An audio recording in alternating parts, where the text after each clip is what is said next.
Speakers. We have two guests tonight. They're going to come and talk to us about a subject near and dear to my heart, and it is the efforts that many good people are undertaking to abolish the death penalty. As we know, this is something that's been going on for a long time, and many of us have a particular perspective about it in terms of whether it's fair, whether it's moral, whether it's right or just. These two people have been in the trenches for a long time, really bringing that message to the people who can actually do something about it, which is our government officials. Okay? So first up, I would like to introduce Reverend Deanna Golson, who is the senior pastor of the Disciples Christian Church in Plano. She's affectionately known as Pastor D, and she has been in the trenches, meeting with legislatures, meeting with government officials, testifying in front of the legislature to try to get the death penalty stopped. She's ministered to people on death row. She's going to have a very, very good story to tell us. So Pastor Dean, welcome. Thank you all very much. I want to start off by giving you a little brief background on me. I was brought up by rather liberal parents who believed that, everything pretty much just let it happen, whatever happened, with the exception of the death penalty. They were firm proponents that the death penalty was just. Well, since mom and dad are hardly ever wrong except for when you're a teenager, that worked for me. Then I became a police officer, and I knew the laws, I knew the penal code, how it existed for capital murder, which is the only time that somebody can be put forward for the death penalty, is they had to have committed capital murder. My husband worked for the Federal Bureau of Prisons for 20 plus years, and so I would hear some of his stories.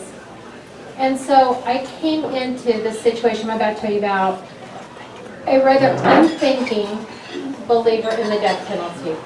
If anybody had asked me the type of person that was on death row, I would have been able to give you names like Charles Manson, Jeffrey Dahmer, Ted Bundy, monsters.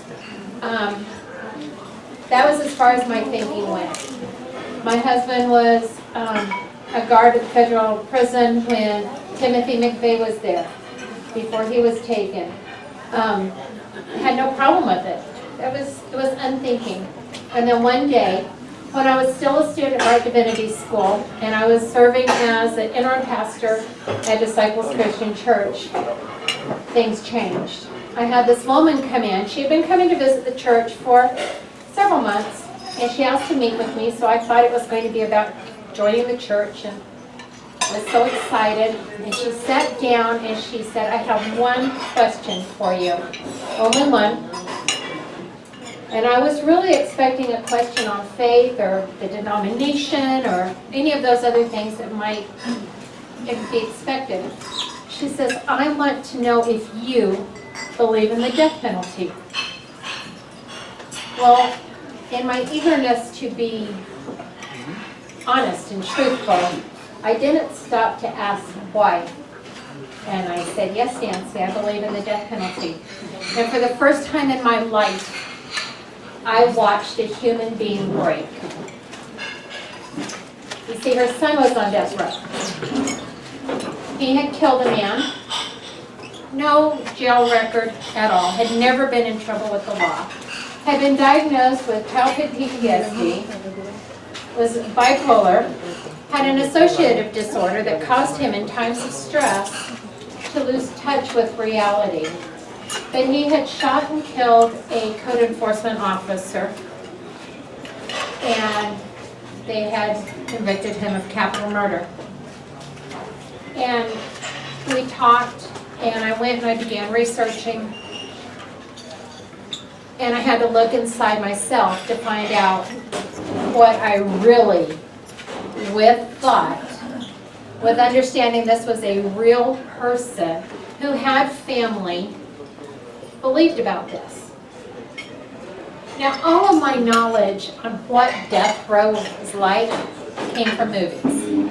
How many of you have watched the movies where the condemned killer is walked that last mile with his priest right there, And all the inmates' heads are hung. Okay. That's such a lie. Okay. It's such a lie. I walked this journey with Nancy, with Adam's mom, for 2.5 years.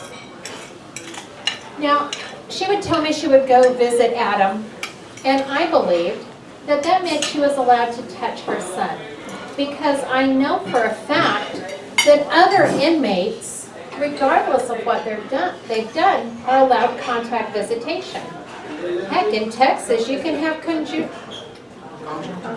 I knew that word, visits. But you see, somebody on death row is not allowed a contact visitation. It had been 10 years since Nancy had been able to touch her son. Since Adam had been touched by anybody besides a guard or a doctor. Chaplains are not allowed to touch. No one is allowed to touch. For 10.5 years, Adam lived in a 5x8 cell, talking through walls and across barred gates. No group activities of any kind, no corporate worship was allowed him. Worship took place over the radio. He didn't go to worship like all the other inmates did. He didn't go to work in hobby rooms or anything else. He stayed in his room 23 hours a day, 7 days a week, on in and out. Nancy was given the date and time of her son's death 3 months before his execution date. She had been fighting nonstop to try and have something happen. Gone through boards and appeals, you name it, it had happened, and the answer was always no. It didn't matter that Adam had mental issues that should have prevented him from being convicted of capital murder. It didn't matter that Adam had never been in trouble with the law at all. He had made the mistake of killing a code enforcement officer in a small town.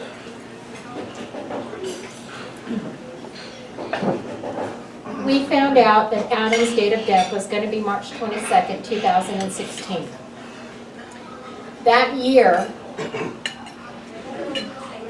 that was Holy Week. We left for Huntsville after our Palm Sunday service. I went and I met Adam for the very first time. And I will tell you, I wanted to meet a monster. I really did. I wanted to meet someone who lived into the expectations I had had. I wanted tattoos and piercings. I wanted a foul mouth. I wanted a monster. And what I found was a 33-year-old, articulate, clean-cut, kind young man who was worried about his mama, asked about his dogs, shared stories about what he had done in Boy Scouts, repeated over and over how sorry he was that this was happening. I visited him 3 times before his execution. I had been his chaplain on record since I had met his mother. So when I met with the chaplains, I asked, okay, so what do I do? Because I'm his minister. And he's getting ready to be put to death. And there are rituals that ideally you're able to do. Had I been Catholic, there are certain rituals. Every denomination has things we do at the moment of death, if we can. An anointing with oil, or a laying on of hands, holding a hand, something. Adam was denied all of those things, even as he was walked to the chamber. Adam was denied the right to have his minister with him. Even on the day of his execution, his mother and father were not allowed to touch him. They were still separated by glass. When we walked out of the prison for the last time, we were escorted by 6 armed guards. 6 armed guards to walk 3 people out. There were police cars all over the parking lot to ensure that we left, and then we were followed all the way back to the hotel. I asked the chaplains about that, and they gave security as a reason. And I don't understand that reason at all. You're talking about a life, a human life, not just his, but the life of those who love him. Adam was executed on March 22nd. Nobody was allowed to be with him. I was not allowed to be with him. I was not allowed to hold his hand. And I offered, I wanted to. Part of my job as a minister is to hold your hand as you go, if I can. Everybody deserves that. He had not wanted his mother or father to see him die. So I went in their place. And the room you're in is maybe a 4x8 small room. It's very tight. Adam was allowed 5 people. There was probably 12 people in that room because media's in there and guards are in there and other witnesses are in there. Adam was already strapped down, draped in white, and his arms were stretched out. His hands are covered in bandages so that you don't see if he clenches or not. He gave his final statement, and during that statement, he asked forgiveness for those he had hurt. He gave forgiveness to those who were getting ready to put him to death. He asked that we take care of his mother and his father. And he took a deep breath and he said, "I'm finished." And they started the injection and he said, "I feel it." And he took a deep breath and he let go. He was declared dead 16 minutes later. 1 hour after that, his mother was finally allowed to touch her son for the first time. They didn't want her to spend more than 15 minutes with him because it would disrupt the schedule. They didn't want her to touch his hands because he was strapped down. They were worried about security.